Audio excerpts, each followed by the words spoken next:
Welcome to the Atlanta Voiceover Studio and ProVoiceoverTraining.com podcast. I'm Mike Stout. And I'm Heidi Rue.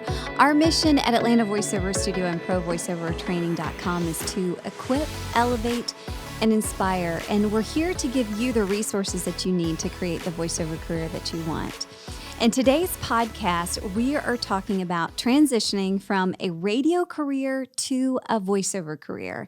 And we kind of know a little bit about this. Yeah, just a little bit. Because we were both on air and radio, and then we transitioned to a full-time voiceover career. And if you've been in radio for any period of time, you know that things can just change in an instant. I mean, formats can change, new management can come on board. That pink slip can be in your box in no time. Yeah, everyone knows it's in radio. Ratings could tank. It could be really unsettling and feel just unstable. Yeah. And so maybe you're listening to this and you're thinking, and you're in radio now and you'd love to do VO as a side hustle, that's actually what we did for a while before we transitioned full time. Or maybe you were recently let go and you are like, look, I just need something, to be able to work in. Or you want to make the leap from radio right now into voiceover. It can be done. Obviously, that's what we did. And so we wanted to talk to you about maybe just some of the top questions that a lot of people have when they're thinking about making that transition from radio into voiceover. So I think one of the first things is, what do you need to do first? Like a lot of radio therapy. I mean, that definitely helps. But a lot of people even will say, well, I can just make my own demo, or, I've done some endorsements, so I'll just slap that on for a voiceover demo and start from there. So what do you think, Mike? How do people kind of get started from radio? Let me speak from my experience. So when I first started out, I slapped together my own demo. Nowadays, I would highly recommend not doing that. Although there is an argument that says if you don't have any other thing at the beginning and you just want to get going, that you could. We don't advise against it. But if you are in radio, most likely you, first of all, have made relationships with a lot of people. And especially if you're on the on-air side, you might have gotten endorsements. So you might have relationships with clients. And those clients are going to be local to where you are. So you could basically market to those people saying, hey, I still do this and I would love to be the voice. But before you even market, because we actually will talk about that kind of later on, but at the very, very beginning, and I totally agree with you as far as Mike made my first demo. So, we weren't even dating at the time. And it took her 4 years to... Right. So that's definitely an argument to not making your own demo. Yeah. But the thing about it is that was, 14 years ago or so. Was it? Wow. The voiceover industry, that has become changed. So much more competitive now. So when you send in these demos that you've put together, you have to realize that your demo is going up against hundreds of others that are in the inbox of an agency that those been people professionally made. Professionally made. Yeah. And it's not even just about the sound quality, because you probably are like, look, I've worked with the editing software, maybe even done some radio production. I know how this works. Yeah. But it's not just about that. It's about having the knowledge of, first of all, your own range and what you can do, and not high, low, deep, whatever, character voices. That's not what we're talking about. We are talking about, you've got to start with a commercial demo and to get on with an agency. And it's got to be a mix of radio and TV. And there's a difference between radio and TV spots. Yeah. And there's also a difference in being able to pull out things that are current and knowing what agents are looking for right now. So those are the type of spots what are the trends? That can go first. Right. There's so much that goes into creating a really good demo that when you are just starting out, even somebody that's just a talent, it's just a totally different kind of thought process and different finger on the pulse than doing it yourself. So where I was going with that is, I'm always coming from the aspect of, I never want to discourage anybody from doing it, And so my thought with that was, use what you got and get started. use it, for local or whatever. But you definitely need to have something that's a professionally done demo because you are going to be going up against people. But we never want to discourage you from utilizing what you have, and especially if you have limited resources, and especially if you just get fired from radio, you might have a 3-month severance. That's what mine was. You might not have any, or if you're a morning show or an afternoon show, then you probably have a big contract and you'll be fine for a couple years. But if you're not, you got to use what you have, and you got to be wise with your money. So yeah, no, I absolutely agree. And we're on the same page. We're not arguing. Yeah, no. Or are we? No, we're not. No, we're not arguing. Yeah, we're not. But before even the demo, and I think you're right, Mike, in saying like whatever resources that you have, if it's like I have no money, start with that and see. I mean, you never know. One of the biggest mistakes I think that people make about voiceover, and the biggest thing that causes people to not succeed in voiceover, is for people to think that because I have a voice, because I was in radio or whatever, then automatically it's easy money. Voiceover is not easy money. You may think it is, but it is not. Trust me. And especially radio people have that misguidance, I would say, because when we're on the radio, we have so many people clamoring for our attention. Everybody wants a piece of us. It's like, this guy's on the radio or this gal's on the radio. They've got how many thousands or hundreds of thousands of years listening to them every day. Once you get off the radio, you find those people just go away like that. Yeah. And it's just a whole new ball game. You're not as popular as you thought you were. It's true. It is true. Yeah, and it's humbling, but it's a good thing because it's like, oh, that was just a fake reality that I was living in. It was a fake world. Yeah, absolutely. There's something so valuable about having that platform behind you. And then when you leave radio and you don't have that platform, it's different. It's not saying you're worth any less. It's just a new reality that you have to come to terms with. Yeah. And I actually knew a guy who was on a morning show, and he was making 6 figures, had the car endorsements and everything. I mean, was living high on the hog with it because it was a morning show and it was great. Congratulations to him. That's a tough gig. And once you get there, to keep that is another thing. But that went away, and we ended up talking, and he's like, yeah, I need to try and make this full time. And I know for a fact that he wasn't doing any training to work on his voiceover. He was just relying on what he had as an on-air personality, and he couldn't sustain the lifestyle. I hope he's doing better now, but it's a whole new ball game. Yeah, which brings back to the point of when you are starting out. Okay, there's two things you can do. You can either make your own demo, but we still recommend that you get some type of training, even if it's with a private coach. We start everybody off with our Intro to Voiceover workshop, which just gives a really good overview of the industry and what you need to know and some foundational technique, and then you could kind of work with a private coach from there. But then if you want to do a professional demo, then I would suggest going into that training and then working with somebody that does professional demos. We do it here at Atlanta Voiceover Studio, but there's also a lot of other places that do it. I would say make sure that you can listen to demos ahead of time, and then also ask them for their philosophy on creating demos. If they're having you bring scripts, personally, we don't do that because we want you, there's a lot of different reasons. But anyways, we think through every single aspect of our demo writing process. And it all boils down to how can we help you to get work as much as possible through this demo. Like how can we, again, going back to how can we give you the resources that you need to create the career that you want? And what are agents looking for? We always keep that in mind. We keep in mind of what are the trends that are going on right now. Not every place is going to do that. And we're not saying, there's plenty of places. What we're saying is do your due diligence, do your homework, and listen to different demos from different places, and then figure out who you want to work with. We just want to help set you up for success, especially because we never had this resource. We kind of had to pick and choose and just figure it out as we went along. And that's why this whole place exists, to basically give you what we never had. Yeah.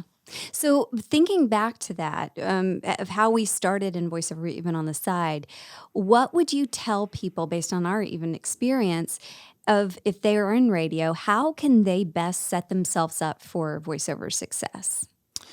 Uh, get a job as a CEO at a Fortune 500 company. That would be the first thing. If that's not an option, then I would say get the training. You need to train. It's especially people in radio, and I did it too. I was like, well, I've been in radio. I know how to talk. I know how to do this. I know how to do that. I know how to inflect my voice. I could go deep. I can go high. It's not about that, especially when you start getting into national commercials versus regional commercials. Can you adapt? Can you do the specs? I mean, and we're not talking the range is high and low. It's, can you do the friendly conversational? Can you do a smooth, sexy read? Can you adjust to the different specs? Because those are the specs that come through from an agent that you would hopefully get. And you got to be competitive. You got to train. You think we've been at this for however many years between us, and we've done the training and we're able to take direction like that. But it's only because we've put in the work. We have so many people who come to us, whether they're out of radio or not, and just because they can read well or they have a good sounding voice, they think, well, voiceover is easy. We could do this. Can you? Can you take direction? Because I've been in sessions with people who've been at it for a couple of years and they weren't able to take direction because they never got training and they were fired. So training is essential. And again, you're going to be going up in front of however many thousands of other voice actors. You got to be competitive. You got to know your instrument. If I always like to say, if Tiger Woods still has a coach, at his level, or think of any top professional, if they're still coaching, how much more so do we got to coach? Yeah, that's true. And I think the other thing that's really important to set yourself up for success in voiceover is to realize the difference between having one job in radio and then going into voiceover where you have to be the marketing department. You have to be the sales department. That was really hard. That was, I felt like, one of the biggest learning curves for me when I left was, before I could go down the hall to our sales department to talk to them about stuff. We had a program director that did a lot of stuff. I mean, there were so many people. There was an accounting department. You had your team. Yeah. And then when you go into voiceover, you are that whole team. And so it's a lot to learn. So the more you can learn about all aspects of the business too of voiceover, the more successful that you will be.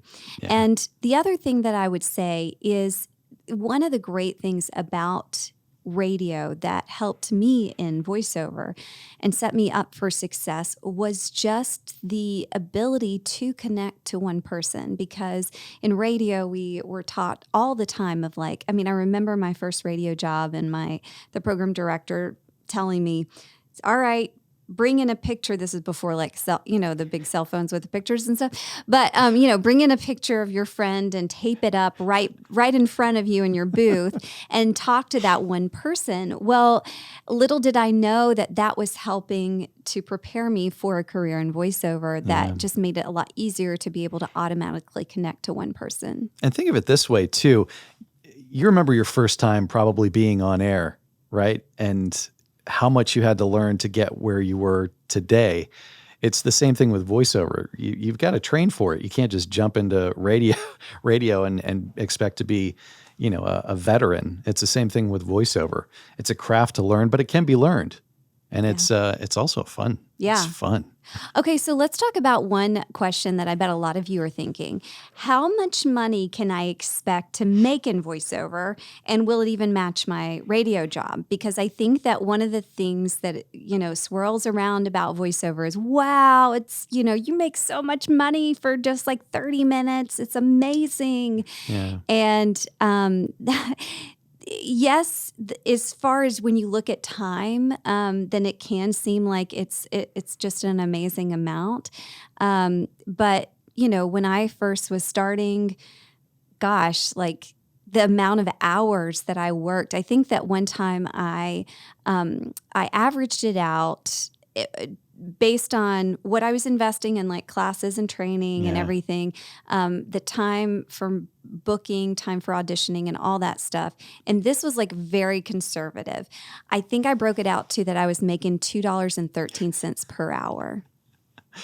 Yep, I remember that. And so when you think about that, it's like, whoa. Now, it just took me years and years of kind of putting in that investment and being okay with not making as much to now what I make right now. And it's a great living. And so I, wouldn't take it back for the world. But yeah. And you also have to be smart about it too, because when you do start making money, we don't know where our next paycheck is coming from. So you got to be smart about putting some of that money aside for, a rainy day. Yeah.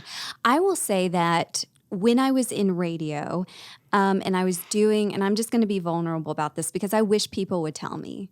And I don't like to, I won't like divulge how much we make now, but I think it's super helpful for people to know the numbers. So, and everybody's different, but I know when I was doing voiceover on the side in radio, probably the first 3 years I was making under $10,000 because I remember per year, because I remember that our accountant. This was a small town in Chattanooga, Tennessee. No, I'm saying through voiceover. But radio too. Yeah. I mean, I was making less than my friend who was a social worker, my first radio job, and I had to be the janitor for the radio station just to make ends meet. But anyways, it was priming me for voiceover because the first 3 years of voiceover, I think that I think it was under 10,000. I'm pretty sure per year, because I remember talking to our accountant and he said, once you do over 10,000, then let's talk about moving over from just a DBA into an LLC or so. So that was a big moment. And it's grown, though, every single year, which is the cool thing because when you think about it, it's hard in a corporate job. You're stuck at a certain amount a lot of times, until you get a promotion and stuff. But sometimes the sky's the limit, but also the pit's the limit in voiceover. So, And you have more bills that you have to pay because for us, our health insurance wasn't taken care of. Now, we did qualify most recently for SAG insurance, which was great. But for the past year, we haven't. And our insurance was close to $700 a month. So then you have to factor that in just for two of us. And I will say, too, if you pay attention to your business and you're smart about this and you just don't take it as just a willy-nilly thing, but you really take it seriously, your business can grow. Contacts that you'll make, you never know what can happen. I think I shared I'll share the financials on this. Yeah. I had been doing voiceover and acting on the side while I was in radio up until the January 2014 when they let me go. I could have made the leap over to full time, but I was scared because of the insurance factor. Once they let me go, that week I booked one of my jobs was for a university and I've been the voice for them since then. It was an $8,000 gig.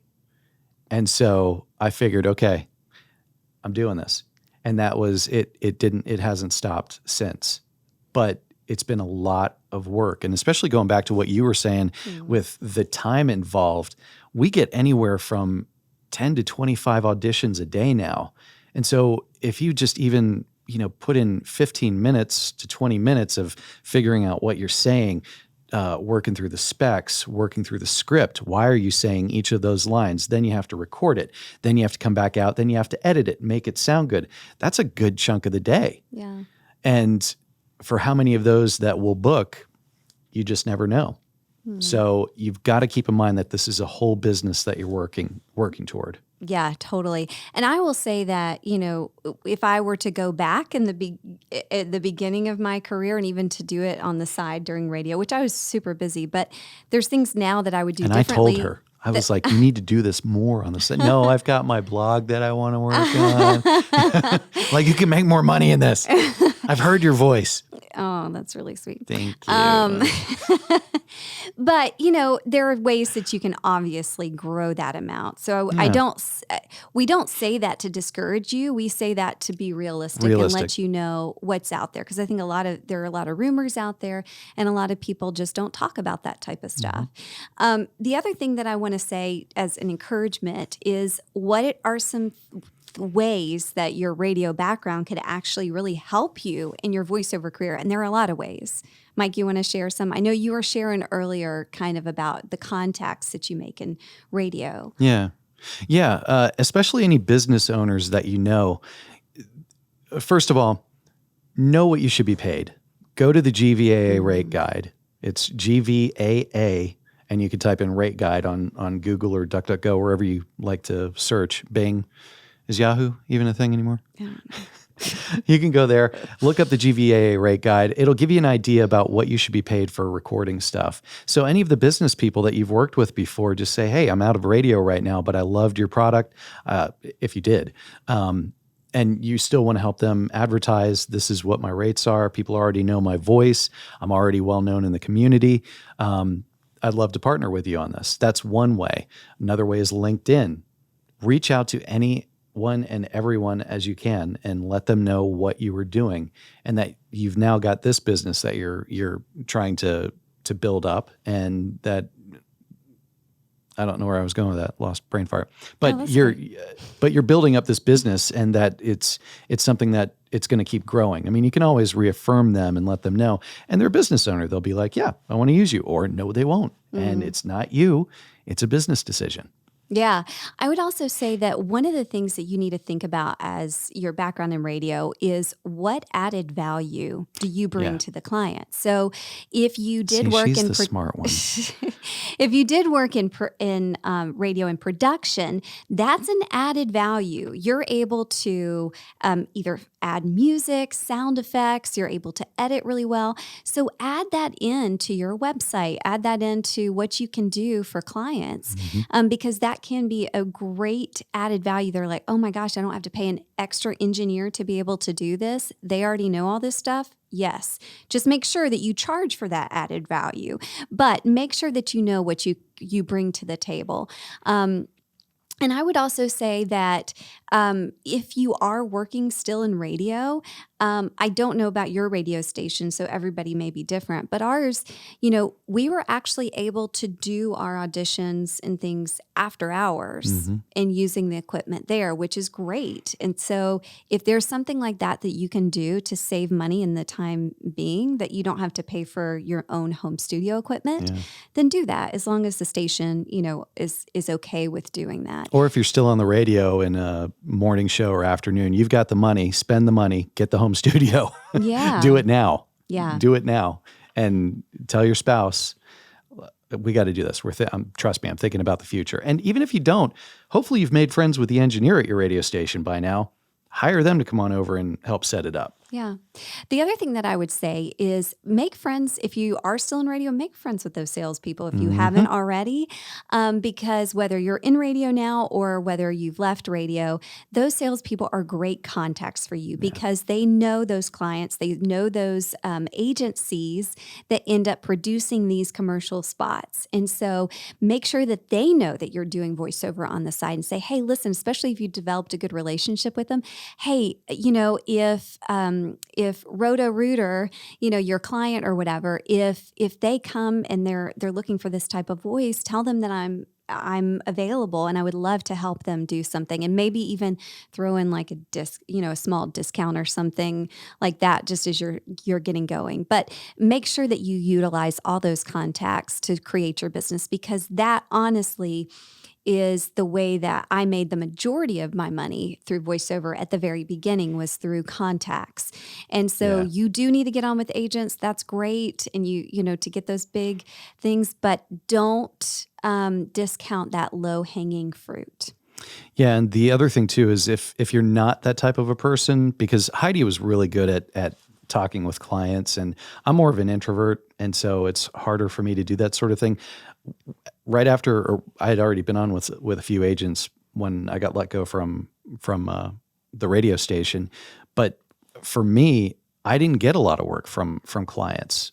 The bulk of my work was from agents. So if you are still in the radio industry right now, start getting training. Get out of that radio voice. Get the training that you need. Figure out what you need. Figure out the demo, all that stuff. If you can do that and then launch in when the radio gig ends, it'll be all that much more seamless. Yeah. And speaking of getting out of that radio voice, there's a class that we offer at Atlanta Voiceover Studio that you can join virtually or in person. It's led by Steve Henderson. It's called The Character of You. Yeah. And Steve has this booming, wonderful voice that you're like, wow, this is such a great voice, but it sounds so announcery. And so many people these days don't want an announcer. They want that natural, real voice. Especially national commercials. Yeah. And so Steve was like, how do I get to that natural sounding read? And he couldn't find anyone to really help him figure that out. And so he figured it out himself.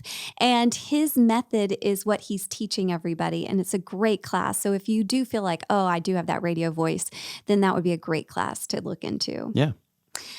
Okay, so what are some other genres in voiceover that radio people could think about? Because we talked a lot about commercial, because that's kind of the foundation. And the reason why we talk about that a lot is because that's what you need to be able to get on with agents, first of all.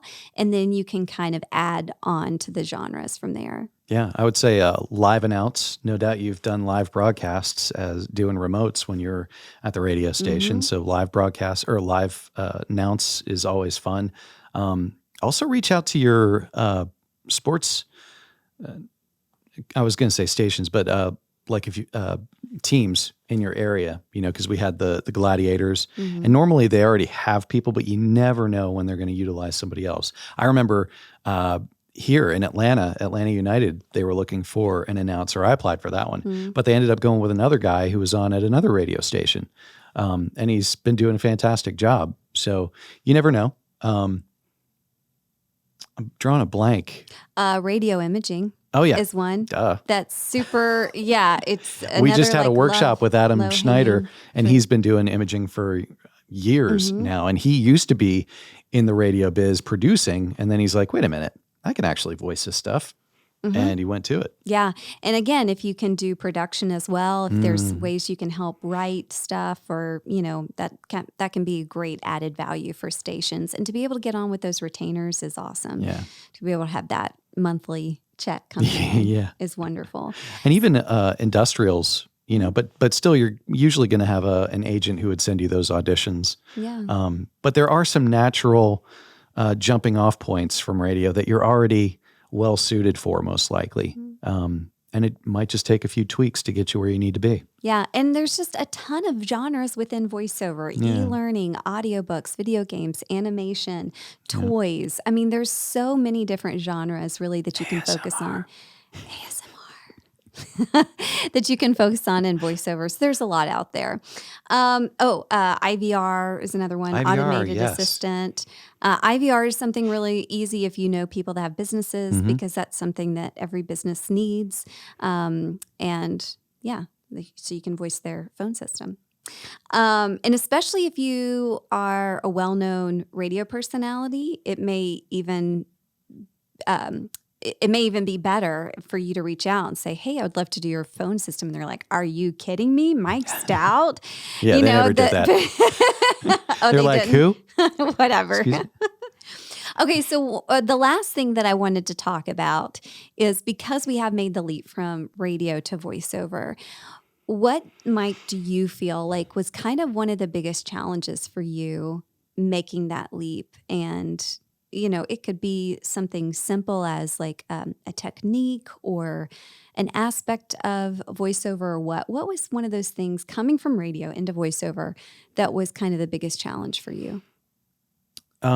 There were two things, I think, if this answers your question. One was just the radio voice, because even now when you stick a microphone in front of my face, I still want to project. Because being in radio for 21 years, and they teach you to project a little bit more. And I didn't even have the true radio voice where it was just you're talking like this, and this is how you sound. But that we would call that puking, because it sounds like that sort of thing. But it was getting out of that. I always have to use my diaphragm and project because my voice isn't super strong. Like you mentioned Steve's, his is deep and it's just powerful on its own. Mine's more natural and just a everyday guy. So I had to project, but it was just every time I got in front of a microphone, I would go into that. It was like Pavlov's dog type of thing. So getting out of that was one. This, I don't think this isn't going to answer in the way I think for that question, but it might add some value. Looking at yourself as a business. We kind of touched on it earlier, but you do have to be the talent. You do have to be the marketer, the accountant, the social media guru. You've got to do all the things, and you've got to make sure that everything is up to date. You've got to be the web guy. You've got to do all these things. And for the longest time after they let me go, my days were just simply auditioning, and I really wasn't doing a whole lot. I got my website here and there, but I didn't really update it. I didn't get on LinkedIn. I didn't contact people, and it was to my detriment because I didn't see it as a business. And part of that was because it was new waters that I was trying to navigate, so I didn't really know how to operate my voiceover business because nobody trains you for this, which is why we're here trying to help people do this. Yeah. I would say that a big hurdle for me was in radio. I remember always thinking it is about the listener. It's not about me. And I really thought that I had stayed really humble throughout my radio career. Yeah. But after I left radio, I realized how not humble I really was and how much I began to lean on the affirmation from other people to tell me that I was doing a good job. Great. Yeah. And you'd be, oh my gosh, you're Heidi Root. Oh my gosh. And I would say like, this is no big deal. I'm just a human, like I'm just everybody else. Yeah. But it really got to me. And then when you leave, it's like you said before, everything kind of just like stops. Crickets. And at parties, people aren't like, oh, I heard that thing about, that you said on the air about so-and-so, or whatever. Yeah, now it's like, what do you, It's like, do you have a job? Yeah. Or what are you on the radio again What are you somewhere? working on? And so it really was a really hard thing for me to come to realization of that. And it took years of being able to be accustomed to the rejection of not being able to get that gig and not dwelling on it and being able to audition and forget about it and just focus on what I can control. Yeah. And also being okay with nobody ever saying good job. And that was really, really hard. You're doing a great job today, though. Oh, thank you, Mike. I'm over that, though. You don't have to say that. Yeah. So that's just what I would just encourage you. And listen, if you are in radio or if you are thinking of leaving radio and you need some encouragement, please feel free to reach out to us because we totally get it and we've been there. And we just hope that if voiceover is something that you want to pursue, that you have a long, wonderful, successful voiceover career. And, radio peeps unite. Thank you for joining us for the Atlanta Voiceover Studio and Pro Voiceover Training.com. Thank you, Mike. That was kind of new for us. We're still getting used to it. Podcast. We'll have another podcast for you next month. It's going to be really cool because we are talking to students and people that have gone from beginner to booking. And they get to share kind of their journey and what they've learned along the way. It's just really neat. B2B. Yeah. Thanks for joining us today.